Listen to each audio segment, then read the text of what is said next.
नमस्ते मित्रों, आज हमारे साथ है देविका मैम। हम उनसे कुछ जानकारी पाएंगे। तो देविका मैम, सांख्य दर्शन क्या है? सांख्य दर्शन ये हमारा जो दर्शन शास्त्र है उसमें से सबसे प्राचीन दर्शन माना जाता है।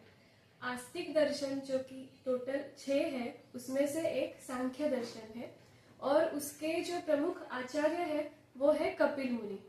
पर सांख्य दर्शन बहुत ज्यादा प्राचीन होने के कारण उनके जो मूल ग्रंथ संपदा थी वो आज नहीं पाई जाती।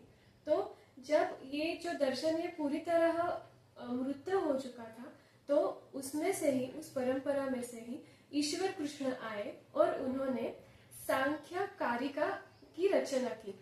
तब जाके ये जो दर्शन है ये फिर से जीवित हुआ। ये दर्शन इतना प्राचीन है कि इसके रेफरेंसेस महाभारत में भी पाए जाते हैं। ऐसा हमारा सांख्य दर्शन है। अच्छा, और तत्व कितने हैं? सांख्य दर्शन के तत्व? हाँ, सांख्य दर्शन के तत्व। सांख्य दर्शन के वैसे तो टोटल 25 तत्व है, पर उसमें से भी जो मूल तत्व पाए जाते हैं वो है प्रकृति और पुरुष। सांख्य दर्शन प्राचीन होने के कारण वो पूरी तरह से हमारी जो सृष्टि है उससे जुड़ा हुआ है। तो इसके कारण प्रकृति और पुरुष ऐसे टोटली सेपरेट ये मूल तत्व है। उसमें से भी जो पुरुष है ये सांख्य दर्शन ने चैतन्य के रूप में लिया है, और जो प्रकृति है वो हमारी जो चराचर प्रकृति है ऐसा नहीं। प्रकृति यानी जो जड़ है इस अर्थ में कि जो पुरुष को हमेशा एंगेज रखती है, इन्वॉल्व रखती है, इस अर्थ में प्रकृति और पुरुष है। वैसे टोटल अगर 25 तत्व देखें तो उसमें और भी आते हैं, जैसे कि महत है, अहंकार है, मन है, पंच तन्मात्रा, पंच ज्ञानेन्द्रिय, पंच कर्मेंद्रिय, पंच महाभूत, ऐसे सारे मिलके 25 तत्व होते हैं। और ये जो सांख्य दर्शन है वो हमारे अभी वर्तमान समय में हमें कैसे उपयोग होता है? अभी आज का समय हम देखें तो आजकल हम स्ट्रेस से बहुत गुजरते हैं। मानसिक त्रास हमें ज्यादा रहते हैं, डिप्रेशन रहता है, या फिर हम अभी न्यूक्लियर फैमिली आ गए तो हम अकेले अकेले रहने लगे हैं। तो सांख्य दर्शन हमें मूल तत्व तक तो लेके ही जाता है। जैसे कि वो कहता है कि हम स्वयं पुरुष है, हम चैतन्य है, हमें कितना किसी में इन्वॉल्व होना है ये तय करना सांख्य दर्शन हमें बताता है।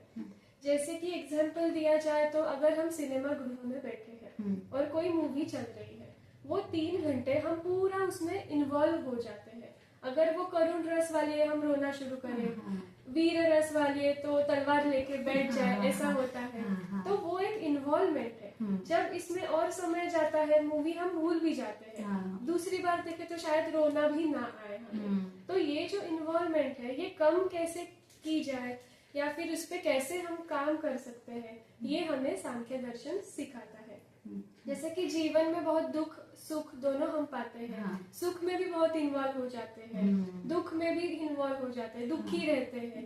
पर सांख्य सिखाता है कि नहीं, हम स्वयं चैतन्य है, हम स्वयं पुरुष है, हमारा उद्देश्य मोक्ष है, मोक्ष की तरफ हमें जाना है। तो हमें इस प्रकृति में कैसे इन्वॉल्व होना है, कितना इन्वॉल्व होना है, ये सारी चीजें हमें सांख्य दर्शन सिखाता है। ये जो सांख्य दर्शन है वो कैसे शुरू हुआ था?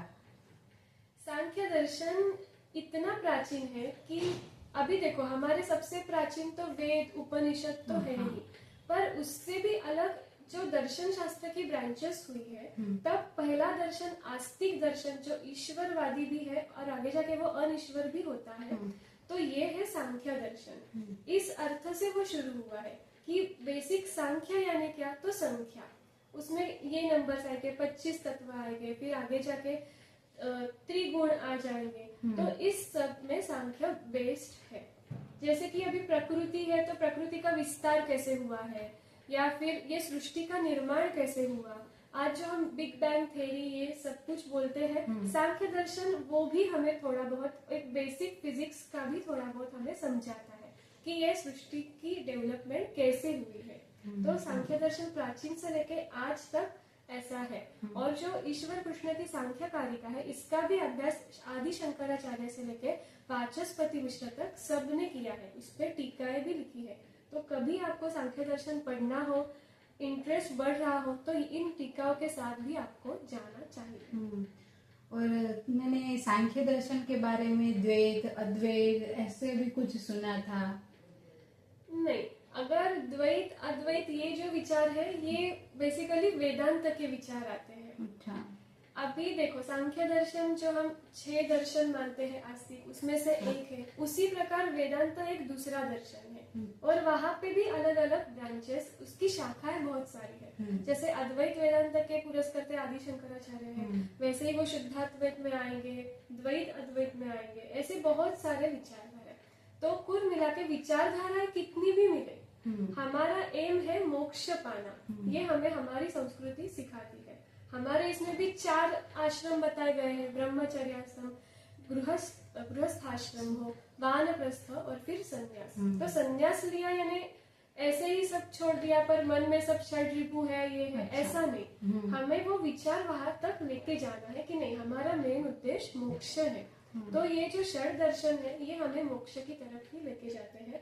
वैसे भी सांख्य दर्शन हो, वेदांत हो, ये सारे हमें उसी तरफ लेके जाएंगे। तो विचारधारा कुछ भी हो पर हमें साथ में मिलके, साथ में काम करके, उस प्रकार के विचार करके खुद भी करने हैं और दूसरों को भी ऐसे समझाना है कि हमारा एम जीवन में क्या होना चाहिए। तो ये सारे दर्शन शास्त्र हमें सिखाते हैं। ठीक है, तो धन्यवाद मैम, आपसे बहुत अच्छी जानकारी मिली। तो ये वीडियो आपको कैसा लगा, लाइक शेयर एंड सब्सक्राइब करें। धन्यवाद।